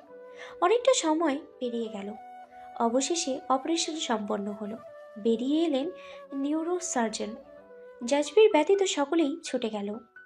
ডক্টর, পেশেন্ট কেমন আছে? অপারেশন সাকসেসফুল হয়েছে তো? আকরাম সাহেব প্রশ্ন করতে না করতেই জিনিয়া কান্না ভেজা কণ্ঠে জিজ্ঞেস করতে লাগলো, ডক্টর আঙ্কেল, আমার ভাবি ও ঠিক আছে তো? খুব শীঘ্রই সুস্থ হয়ে যাবে তাই না? ওর কি অবস্থা এখন? আমরা দেখা করতে পারবো? চুপ করে আছেন কেন? কিছু বলুন না আঙ্কেল। কারণ পেশেন্টের খুব বেশি রক্তপাত হয়েছে, মস্তিষ্ক ফুলে গিয়েছে এবং প্রচুর রক্তপাত হয়েছে। আঘাতের ফলে যখন মস্তিষ্ক ফুলে যায় তখন তরল মাথার খুলির দিকে ঠেলে দেয়। ফুলে যাওয়া শেষ পর্যন্ত মস্তিষ্কে ব্রেন স্টেমের উপরে ধাক্কা দিতে পারে, যা আরএএস রেটিকুলার অ্যাক্টিভেটিং সিস্টেমকে ক্ষতি করতে পারে। আর এএস মস্তিষ্কের একটি অংশ যা উত্তেজনা এবং সচেতনতার জন্য দায়ী। পেশেন্টের ক্ষেত্রে ঠিক এমনটি হয়েছে, যা আমাদের জন্য দুশ্চিন্তার কারণ। তাই নেক্সট 24 আওয়ার বেশ রিস্কি। আশা করি ইনশাল্লাহ সব ঠিক হয়ে যাবে। You guys keep praying to Allah. প্রার্থনা করার পরামর্শ দিয়ে প্রস্থান করলেন নিউরোসার্জন। লাবণ্যকে জড়িয়ে ধরে হু হু করে কাঁদতে লাগলো জিনিয়া। নাসিম অশ্রুসিক্ত নয়নে তাকালো জাজবীরের পানে। মানুষটার দেহে রক্তের ছোপ ছোপ দাগ, এলোমেলো দশা, শার্ট চুল সবটা এলোমেলো।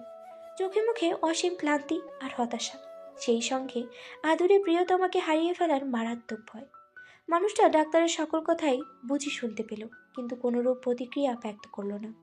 আস্তে ধীরে সেটা হতে প্রস্থান করল। গন্তব্য মসজিদ। মাগরিবের আজান দিচ্ছে। সালাত আদায় করতে হবে। মহান স্রষ্টার নিকটে অর্ধাঙ্গিনীর প্রাণ ভিক্ষা চাইতে হবে। কত বড় কাজ বাকি। আস্তে ধীরে রোবটের মতন হাঁটতে হাঁটতে চলে গেল জাজবির, যেন এক যন্ত্রচালিত মানব। আশাকুঞ্জে ইতিমধ্যেই দুঃসংবাদ পৌঁছে গিয়েছে। ক্রন্দনে ক্রন্দনে দিশেহারা পরিবারের সদস্যরা।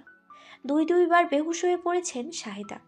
ওনাকে জোরপূর্বক ইঞ্জেকশন দিয়ে ঘুম পাড়িয়ে রাখা হয়েছে, কেননা আহাজারি করতে করে উনি বড্ড অসুস্থ হয়ে পড়েছিলেন। এর চেয়ে বেশি অসুস্থ হয়ে পড়লে এবার ওনাকে নিয়েই দৌড়াদৌড়ি শুরু করতে হবে। শাহিদা রুম থেকে বেরিয়ে এলেন আবিদা। চোখের পানি মুছে পুনরায় কেঁদে উঠলেন। বাম পাশ থেকে ওনার কাঁধে হাত রাখলেন তাহমিনা। চোখের ইশারায় সান্ত্বনা দিলেন। রাতটা বড্ড ভয়ের মধ্যে অতিবাহিত হতে লাগলো। সাজিদ, নাসিম নির্ঘুম বসে রয়েছে সিটিং জোনে। জিনিয়াকে জোরপূর্বক বাড়ি পাঠানো হয়েছে। মেয়েটা কিছুতেই যেতে চাচ্ছিল না, প্রচণ্ড কান্নাকাটি করছিল। কোনো রকম বলে কয়ে বাড়ি পাঠানো হয়েছে। আর আকরাম সাহেব, মানুষটা মেয়ের দুঃখে রাত জেগে চলেছেন হাসপাতালের নামাজ কক্ষে। ওখানে বসে দোয়া দরুদ পড়ছে, নফল নামাজ পড়ছে। বাড়ির নারী সদস্য কেউই হাসপাতালে নেই।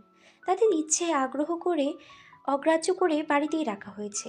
বলা হয়েছে আগামীকাল খুবই গুরুত্বপূর্ণ একদিন, তখন তাদের দরকার পড়তে পারে।